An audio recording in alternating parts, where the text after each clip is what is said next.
Paz do Senhor, meus irmãos. Hoje eu quero ler um texto que se encontra no livro de Colossenses, capítulo 3. O versículo é o primeiro a seguir. O título, alguns chamam de título, outros chamam de epígrafe, é assim: exortação à santidade e o amor fraternal. Amor entre irmãos. Paulo diz: portanto, se já ressuscitaste com Cristo, buscai as coisas que são de cima, onde Cristo está assentado à destra de Deus. Isso é ao lado direito de Deus. Porque à destra de Deus. Pensai nas coisas que são de cima e não nas que são da terra. Porque já estáis mortos e a vossa vida está escondida com Cristo em Deus. Irmãos, observe que esse versículo parece não, como a Bíblia diz que a Bíblia se renova a cada amanhecer, essa palavra está mais atual do que nunca. Tudo para que compreendamos a iminência da vida de Cristo, precisamos dar uma olhada em termos mundiais, as coisas que estão acontecendo. E nós começamos a observar a iminência vinda de Cristo. Começamos a observar, com base na balbúrdia jurídica, principalmente no Brasil, precisamos observar o que a Bíblia diz: fome, peste e guerra, nação contra nação, reino contra reino. Precisamos ver como as pessoas estão perdendo o amor. Por exemplo, médico que fizeram um juramento, hoje por questões ideológicas, deixa seu paciente morrer com o intuito de derrubar o presidente da República. E outras coisas mais daí por diante, que são vergonhosas, mas infelizmente o Satanás incutiu isso na mente humana. Mas Jesus nos chama a atenção, o apóstolo nos chama a atenção, porque essas coisas podem estar nos afastando do real sentido. O real sentido é tirar o nosso foco. Qual é a nossa direção? Nós já sabemos que esse sistema diabólico que está aí quer destruir as igrejas. É verdade? Só tem um probleminha. Deus está no controle de todas as coisas. Todas aquelas pessoas que se levantarem contra a igreja de Cristo podem prevalecer por algum tempo, por algum momento, mas depois virá a queda e virá feio a queda dessa pessoa. Ou dessas pessoas, ou desse sistema. Até que Jesus volte, ele continuará no controle de todas as coisas. Ele nos chama a atenção para buscar as coisas que são de cima. Isso não nos tira a responsabilidade como cidadão de defender por aquilo que acreditamos, por aquilo que fortalece a nossa fé, por aquilo que nos incentiva, como Êxodo, como Neemias. Neemias estava bem, era bem acolhido, trabalhava num dos cargos mais desejável do reino, era o copeiro do rei, era um homem de alta confiança. Para ser copeiro do rei, tinha que ser um homem de maior confiança do rei. Mas ele olhava por uma nação, por um povo. E nós precisamos deixar de olhar para nós mesmos e olhar para a igreja de Cristo.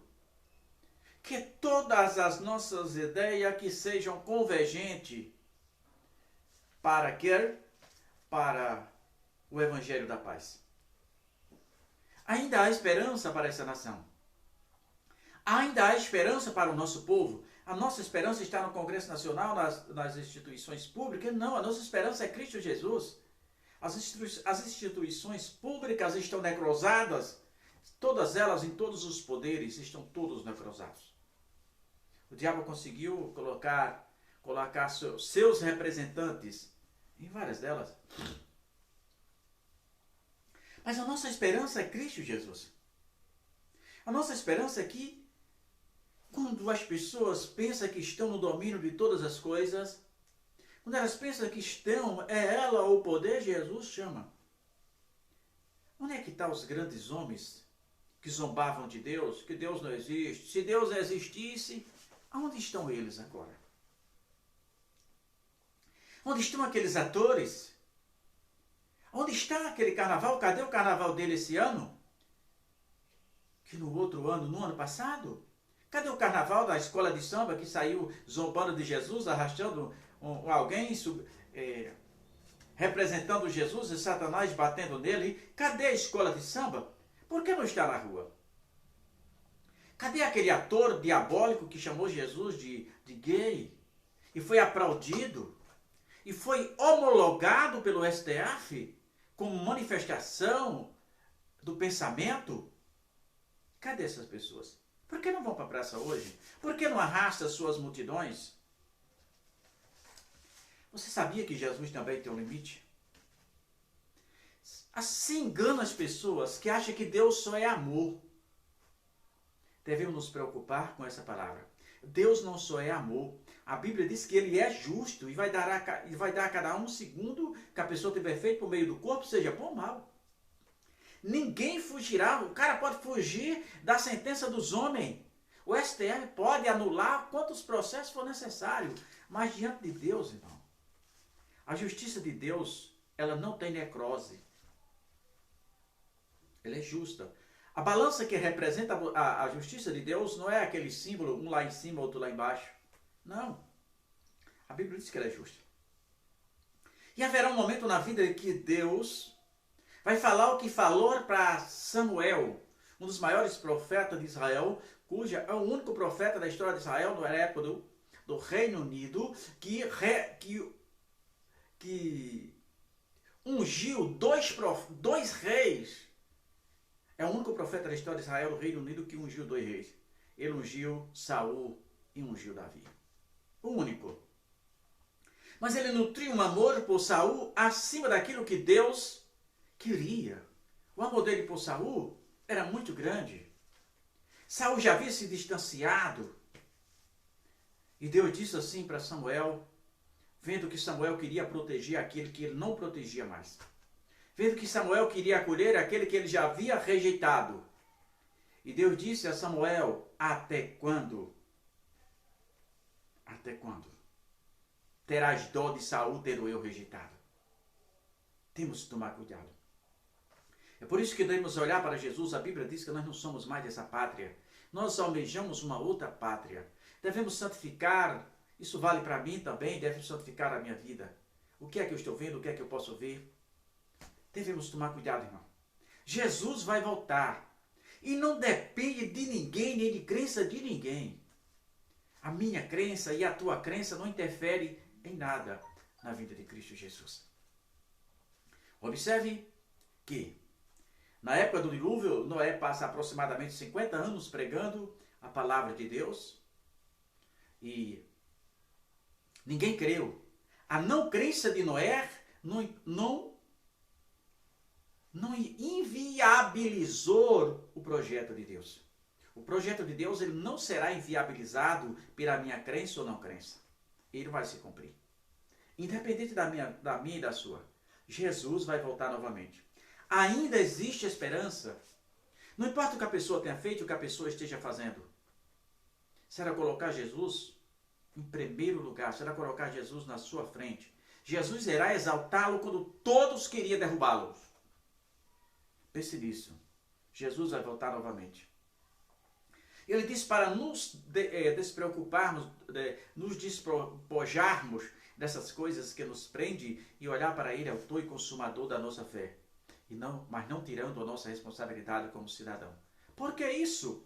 Porque o próprio Tiago escreveu que aquele que sabe fazer o bem não faz, ele comete pecado.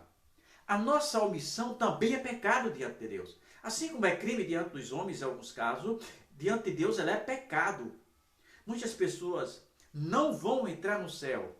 Não é porque cometeram alguma coisa, não é porque fizeram alguma coisa.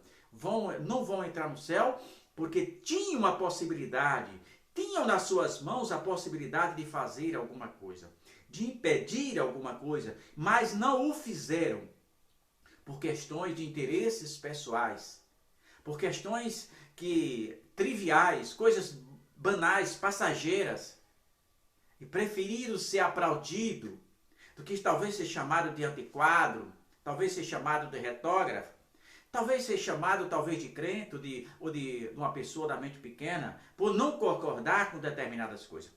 Preferiu o silêncio, mas o silêncio diante de Deus não responde às suas inquietações. A Bíblia diz que aquele que sabe fazer o bem e não faz, comete pecado. Pense nisso.